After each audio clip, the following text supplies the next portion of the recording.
Sai Ram. Shri Sai Satcharitra, Chapter 25. Damu Anna Kasar of Ahmednagar. Speculations. Amra Leela. Preliminary. We begin this chapter with a prostration with all our 8 limbs to Sai Baba, who is an ocean of mercy, the God incarnate, the Parabrahma, and the great Yogeshwara, that is, Lord of Yoga. Victory be unto Sai Baba, who is the crest jewel of the saints and abode of all auspicious things, our Atmaram, that is self, and the sole refuge of the devotees. We prostrate ourselves before him who has attained the aim and end of life. Sai Baba is always full of mercy. What is wanted on our part is wholehearted devotion to him. When a devotee has got firm faith and devotion, his wishes are soon fulfilled. When the desire arose in the mind of Hemadpant to write the life and leelas of Sai Baba, he immediately got it returned by him. When the order to keep the memos was given, Hemadpant was inspired and his intellect got strength and boldness to undertake and finish the work. He was not, as he says, qualified to write the work, but the gracious blessings of Baba enabled him to complete the undertaking, and thus you have this Satcharitra, which is a cistern or a Somakant jewel from which nectar in the form of Sai Leelas oozes out for the readers to drink to their heart's content. Whenever a devotee had complete and wholehearted devotion to Sai Baba, all his calamities and dangers were warded off and his welfare attended to by Baba. The story of Damodar Savalram Rasane Kasar of Ahmednagar, that is now of Pune, alias Damu Anna, illustrating the above statement is given below. Damu Anna. The readers are aware that a mention of this gentleman was made in the 6th chapter regarding the celebration of Ramanavami festival in Shirdi. He went to Shirdi about the year 1895 AD when the Ramanavami Utsav celebration began, and since that time he has been providing an ornamental flag for that occasion every year. He also feeds the poor and the fakirs who come there for the festival. His speculations. First, cotton trading.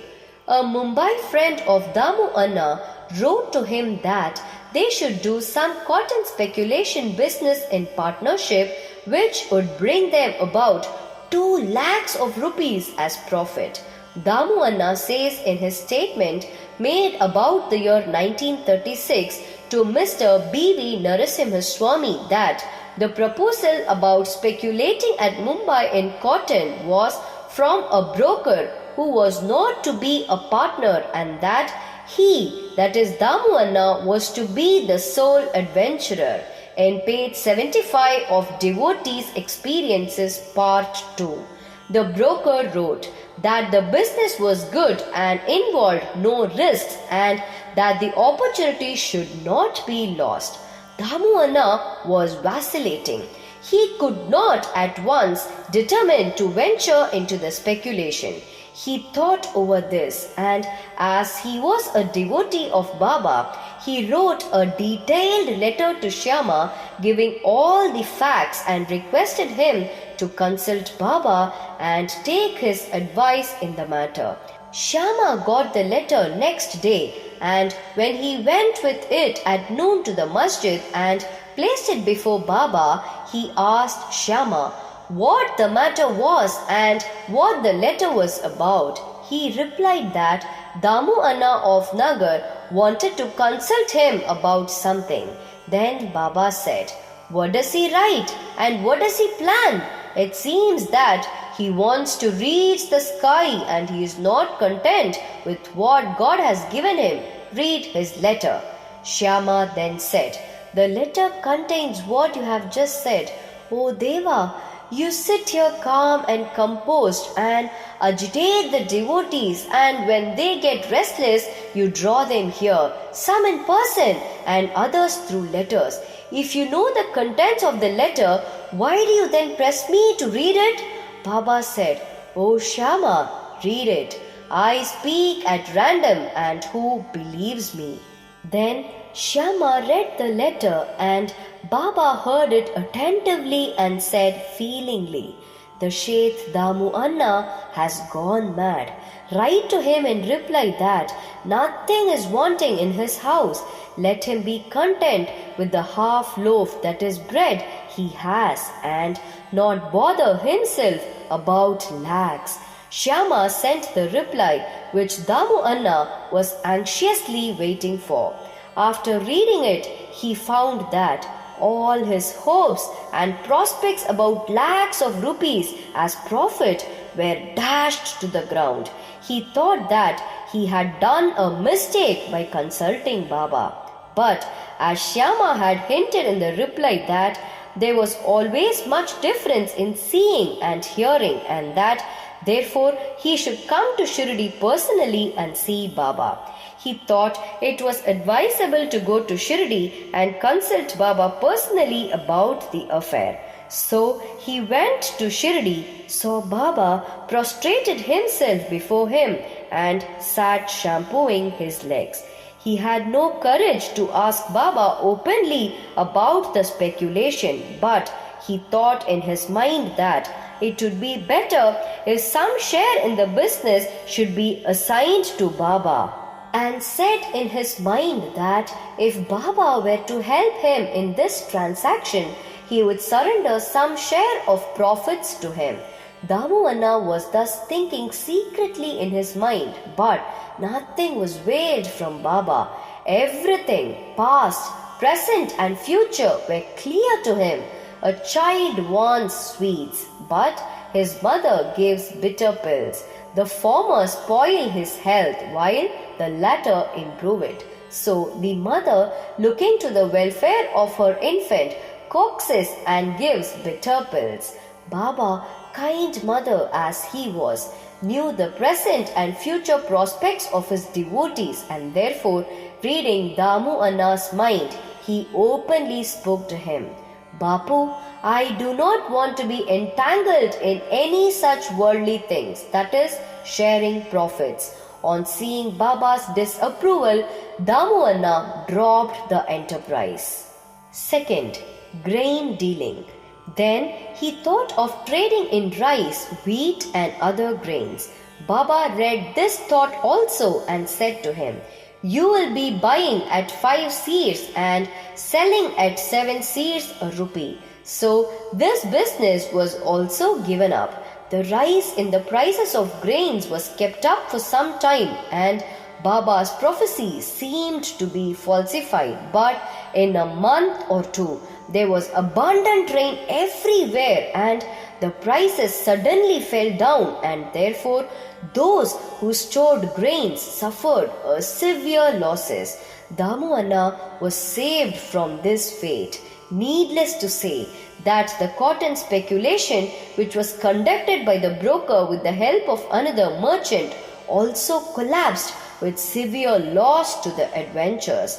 After seeing that Baba had saved him from 2 severe losses in cotton and grain speculations, Damu Anna's faith in Baba grew stronger, and he remained a true devotee of Baba till his passing away. Amra Leela, that is, mango miracle. Once a parcel of about 300 good mangoes was received at Shirdi. It was sent from Goa by one Mamlatdar named Rale to Sai Baba in the name of Shyama. When it was opened, all the mangoes were found to be in a good condition. They were given in Shyama's charge, and only 4 were retained and placed in the kolamba, that is, pot, by Baba. He said, "These 4 fruits are for Damu Anna, let them lie there." This Damu Anna had 3 wives. According to this statement mentioned above, he had not 3 but 2 wives only. He had no issue. He consulted many astrologers and himself studied astrology to some extent and found that as there was a Papi, that is, an auspicious planet in his horoscope, there was no prospect of any issue to him in this life. But he had great faith in Baba. When he went to Shirdi 2 hours after the receipt of the mango parcel for worshipping Baba, he said, "Though other people are looking for the mangoes, they are dhamyas. He whose they are should eat and die." Damu Anna, on hearing these words, was first shocked, but on Mahalsapati, that is, a Shirdi devotee, explaining to him that death meant the death of the ego and to have it at Baba's feet was a blessing, Damu Anna said that he could accept the fruits and eat them. But Baba said to him, "Do not eat yourself, but give them to your younger wife. This Amra Leela, that is mango miracle of 4 mangoes, will give her 4 sons and 4 daughters." This was done, and in due course it was found Baba's words turned out true and not those of the astrologers. Baba's speech established its efficacy or greatness while he was living in the flesh, but it did the same even after his passing away. Baba said, "Believe me, though I pass away, my bones in my tomb would be speaking, moving and communicating with those who would surrender themselves wholeheartedly to me. Do not be anxious that I would be absent from you. You will hear my bones speaking and discussing your welfare. But remember me always. Believe in me heart and soul, and then you will be most benefited." Prayer. Hemadpant closes this chapter with a prayer.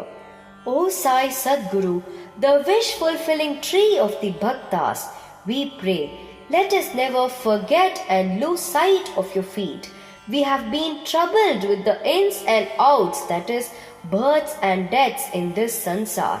Now free us from the cycle of births and deaths. Restrain us from the outgoing of our senses to their objects and introvert us and bring us face to face with the Atman, that is, self.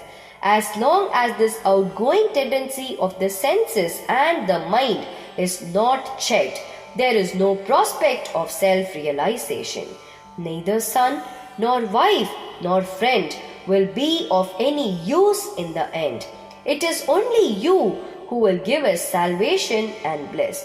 Destroy completely our tendency for discussions and other evil matters.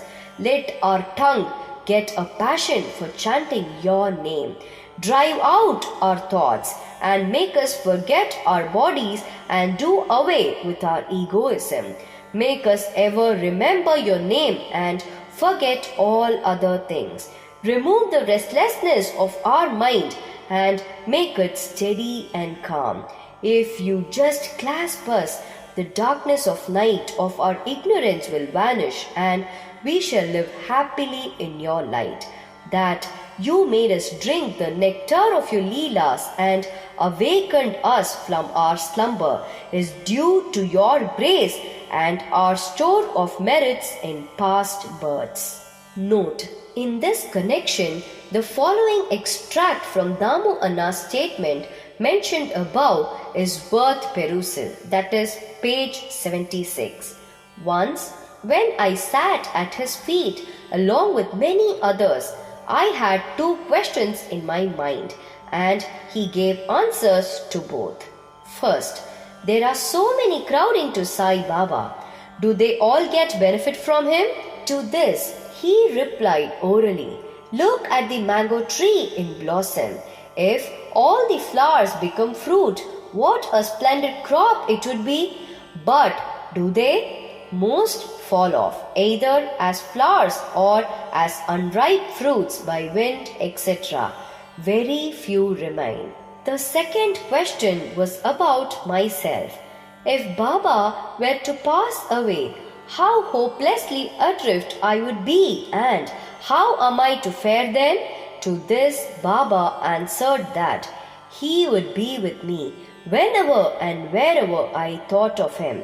That promise he had kept up before 1918 and has been keeping up after 1918. He is still with me. He is still guiding me.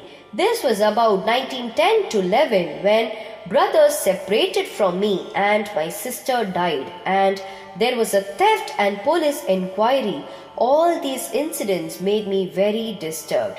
When my sister died, my mind was much upset. I did not care for life and enjoyments. When I went to Baba, he pacified me with his upadesh and made me eat a feast of Puranapoli at Appa Kulkarni's house. There was a theft in my house. A 30-year-old friend of mine stole my wife's jewel box, including her auspicious nut, that is, nose ring. I wept before Baba's photo. The next day, the man returned the jewel box and asked for pardon. Bow to Shri Sai. Peace be to all. Om Sai Ram.